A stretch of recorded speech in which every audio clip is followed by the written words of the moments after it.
It's February the 3rd, the day Buddy Holly died, 62 years ago, 3 days after my 12th birthday. But that doesn't matter anymore. What does matter is laughing, something we're still not doing much of, as lockdown and curfew persist, a bit like this dog by my side. So we'll make do with Karel's 6th Comedy-Kast. The year is 2000, the millennium, when my trusty Atari 520 ST computer stood up to the test of time, and I didn't lose my mailing list, which meant the comedy connoisseurs could see the likes of Dan Rothenberg, who just turned up, Dave Fulton, who came back to entertain 60 geriatric Americans, Rob Newman, more on him later, Jeff Green, who was supposed to come with Joe Brand in 1995, Bruce Morton never got to finish a joke, a girl was laughing so hard, Michael Redmond, the comedian's comedian and accountant. Rennie Hicks went to Roland Garros where they thought she was Venus Williams. She should have brought a tennis racket. Dom Herrera, whose name I could never pronounce correctly. More Americans pranking in Paris should have been 4, but Greg Proopt and Dara O'Brien, whose now household name I could pronounce correctly. And last, but by far from least, Ross Noble, the milk-shaking vegetarian. Hiya. There we go, fantastic. How are you? Well? You're all a bit freaked out, weren't you? Because normally Compare comes on and goes, ladies and gentlemen, here's the act, Ross Noble. You weren't expecting to hear everything I'd eaten for the last week. You're all just going, do we strictly need to know this? Well, yeah, you do. I did go to Disney today. Sorry about that. I know the locals don't like it. But, I did go in search of a healthy meal, and I got one. It was the finest mouse dinner I've ever had in my life. You should see the big legs like that. Fantastic. I didn't really eat Mickey Mouse. I'm only kidding. Look at you, your little face like that, just freaked out completely. Like that. I don't want to say hello. I don't want to hear about you eating my favourite cartoon character. Just chat and everything will be fine. It's fantastic down here. It's a little French selection, isn't it? Look, you've got your wine there, fantastic. You've got some Perrier water there, and you've even got a little baguette wrapped up in a little bit of it. That's fantastic. You're just trying to live up to every stereotype in the book. I didn't sort of walk out and go, hello, like that, and you were just sitting on a little bike with a beret. With some onions around your neck. Just waving to passers-by. Just, being rude or something. Anyway, so I could have asked how many French people in, but just by saying that, the fact there was a laugh, I think. How many French people have we got into that? On the count of 3, 1, 2, 3. You're the most polite people on earth, aren't you? At a comedy gig, you all just put your hands up. Yes, we're French, we're very civilised. We wouldn't like to shout out, we just like to be polite until I ask you for directions. Still, some of the comedians did speak the language, as you'll soon discover. So many great acts came from England, Ireland, Scotland, America. Some came with children. One, Dave Fulton, came with absinthe and his girlfriend and proposed on the bridge.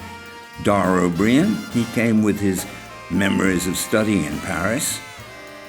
And the year's prize catch, Rob, now Robert Newman, came with his smoking jacket enveloping the licentious Jarvis, who could certainly speak a little bit of French and wanted to know his way around. Bonsoir. Mes copains et copanettes. Vous êtes un vraiment français? Me? No, I'm an earthling.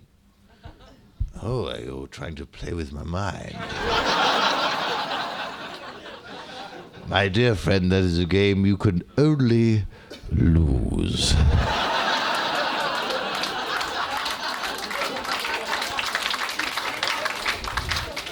Do you like boys and girls?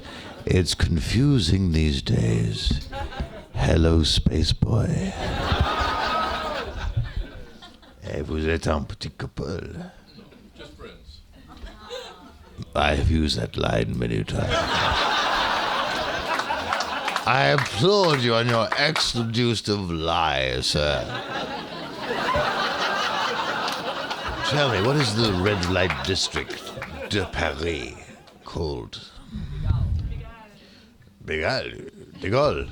Pigalle. You said that with some authority, sir. I've tried everywhere else. Don't bother with them. This is the place, I know. And what sort of action is offered there, sir? The mind boggles, I see. Porter, deposit my valise. I shall be staying here for some time, I think. And what sort of action is it? Streetwalkers? Is it a discreet red light bulb in the window? What's... A ready orange thing. And you're from Scotland, by your accent. You said, yeah, like, how did I know? Well, your familiarity with prostitutes, for one thing.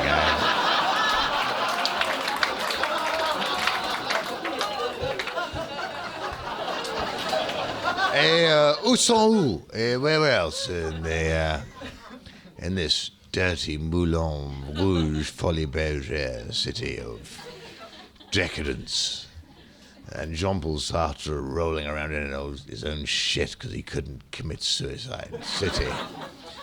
Does one find the hot action? La Rue Saint-Denis. You said that in a rather impish way. I wasn't sure whether that was helpful information or a little bit of personal advertising. I don't know. And quel type d'action peut-on trouver dans la rue Saint-Denis? Des putes. Well, that went without saying, I hope.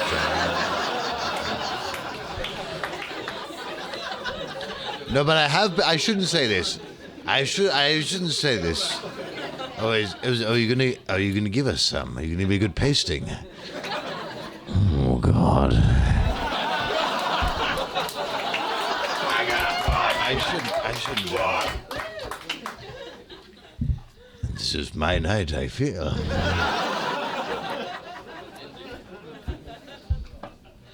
I have been trying to turn over new leaf. I really have. I really have.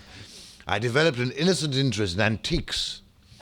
I recently purchased a 500-year-old antique bed. And you know, when I look at this 500-year-old bed, I like to think about all the things that must have happened in it.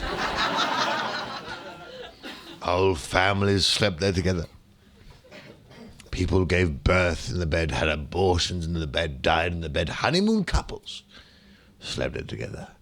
And then I like to look at this 500-year-old bed and think about all the things that must have happened in it before I bought it.